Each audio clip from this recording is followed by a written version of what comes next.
বাপের বাড়ি থেকে আনা দেশি মুরগি দিয়ে আজকে পটল আলুর ঝোল রান্না করলাম, সেই সাথে টাকি মাছের ভর্তা বানালাম। এই তো সকালবেলা ঘুম থেকে উঠে প্রথমে খিচুড়ি রান্না করে নিলাম মুরগির মাংস দিয়ে। সেদিন একটা মুরগি রান্না করেছিলাম, কিছুটা মাংস রেখে দিয়েছিলাম, তো সেগুলো দিয়ে আজকে খিচুড়ি রান্না করেছি। আজকে তো আবার সকাল থেকে বৃষ্টিও হচ্ছিল, আর বৃষ্টির দিনে খিচুড়ি খেতে কিন্তু বেশ ভালোই লাগে। সকালের খাওয়া দাওয়া শেষ করতে না করতে এদিকে দুপুরের রান্নারও সময় হয়ে গেছে। প্রতিদিন রান্না করার আগে চিন্তা হয় আজকে কি রান্না করব। ফ্রিজে তো শুধু বাড়ি থেকে আনা কয়েকটা দেশি মুরগি আর মাছই ছিল। ভাবলাম মুরগির মাংস দিয়ে পটল আলুর ঝোল রান্না করি, সাথে টাকি মাছের ভর্তা বানাই। প্রায় 15 দিন আগে পটল আনা হয়েছিল, আমি তো ভুলেই গিয়েছি ফ্রিজে পটল আছে। পটলগুলো শুকিয়ে গেছে, সবজির যে পরিমাণ দাম শুকিয়ে গেলেও ফেলে দেওয়া যাবে না। যাই হোক, পটলের সাথে দুইটা আলুও কেটে নিলাম। এবার মুরগির মাংসগুলো ভালোভাবে ধুয়ে নিব। বাজার থেকে দেশি মুরগি কিনলে কেন জানি খেতে একদমই ভালো লাগে না, তবে এই মুরগিগুলো বাড়িতেই পালন করা। গতকাল থেকে আরিয়ান বাবু বায়না ধরেছিল সে পিৎজা খাবে, তাই আজকে একটা পিৎজাও বানালাম। বাসায় কিন্তু খুব সহজেই পিৎজা বানানো যায়, বাইরে থেকে কিনে খাওয়ার চেয়ে বাসায় নিজে হাতে তৈরি করে খাওয়াই ভালো। ময়দা,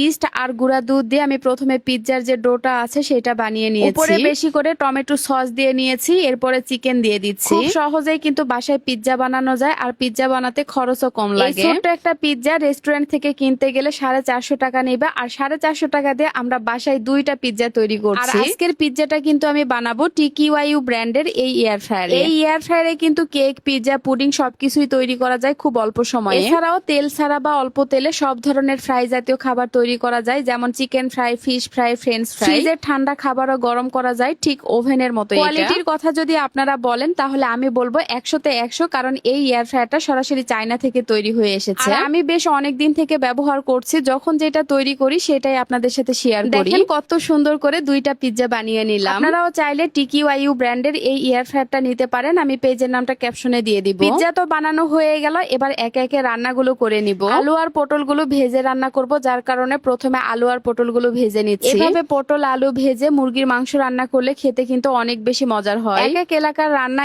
এক এক রকম, আমরা কিন্তু পটল দিয়ে মুরগির মাংস, গরুর মাংস সবকিছুই রান্না করি। যাই হোক, প্রথমে মাংস রান্না করে নিতে হবে, তাই এখানে আমি মশলা কষিয়ে নিচ্ছি। দেশি মুরগির মাংস যেহেতু শক্ত, তাই প্রথমে মাংসগুলো ভালো করে রান্না করে নিব। মশলাগুলো কষিয়ে নেওয়ার পরে মাংসগুলো দিয়ে দিলাম। এবার মাংসগুলো কষিয়ে নিব। কষানোর জন্য সামান্য একটু পানি দিয়ে দিলাম, এই পানি দিয়ে মাংসগুলো কষানো হয়ে যাবে। এক পাশে তো মাংস রান্না বসিয়ে দিলাম, এই পাশে টাকি মাছের ভর্তা বানাবো। বেশি করে পেঁয়াজ রসুন দিয়ে দিলাম, সাথে একটু আদাও দিয়েছি। এরপরে হলুদ, লবণ আর কয়েকটা কাঁচা মরিচ দিয়ে সামান্য একটু পানি দিয়ে দিলাম। এদিকে মুরগির মাংস কষানো হয়ে গেল, এবার ভেজে রাখা আলু আর পটলগুলো দিয়ে দিব। সন্ধ্যার দিকে একটা ছবি পোস্ট করেছিলাম, সেটাতে আপনারা অনেকেই কমেন্টস করেছেন পটল আর আলু দিয়ে মুরগির মাংস রান্না করলে সেটা খেতে কেমন লাগবে। আমি কিন্তু মাঝে মধ্যে পটল দিয়ে মুরগির মাংস রান্না করি, আবার অনেক সময় গরুর মাংস রান্না করি। আমি যেভাবে রান্না করছি এইভাবে রান্না করলে কিন্তু আসলেই এই রান্নাটা অনেক বেশি স্বাদ লাগে। যাই হোক, রান্না করতে করতে এদিকে আমার রান্নাঘরটাও সুন্দর করে পরিষ্কার করে নিলাম, আর থালাবাটি অনেকগুলো জমা হয়েছিল, তো সেগুলোও ধুয়ে নিলাম। এদিকে রান্নাটাও করা হয়ে গেল,